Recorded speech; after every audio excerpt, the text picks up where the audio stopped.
เหมื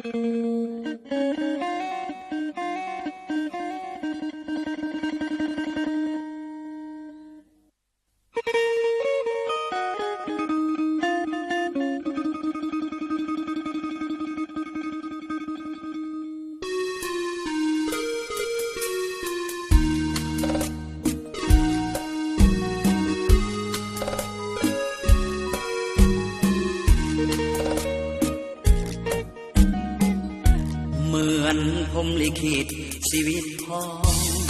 เราแบ่งได้แบ่งเอาให้เฮาคุ้มครองตำแหน่งข้าบาปนักหรือยิ่งถือจนท่านมาแบ่งนำสาบนำแสงให้ครองตำแหน่งคนจนหรือมันตั้งเป็นบุญวาสนาท่านจริงนำมาพบพาความทุกข์ความจนข้าบ่เสียใจยังได้เกิดมาเป็นคนอย่างน้อยก็คงสุขล้นได้เกิดเป็นคนก็เป็นบุญวาสนาเศรษฐีมีเงินเขากินน้ำเหล้าส่วนตัวเฮาเหมือนเมาแต่หยาดน้ำตาเขามีสุขสมแต่เขามีจนหลายกว่าเขาเดิมสุราเฮาเดิมน้ำตาแก้เงานี่เป็นบทสอนให้ตัวเฮาเองจึงห้องเป็นเพลงบรรเลงสลองความเศร้าตำแหน่งคนจนทุกคนอย่าได้ถือบ้าเอางานหนักให้คอยทนเอายังดีที่เฮาเกิดมา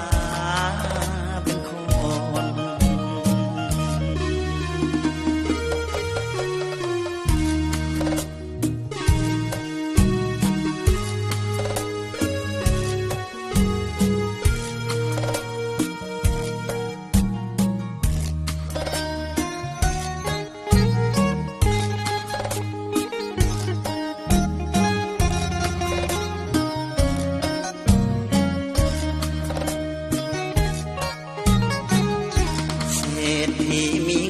เขา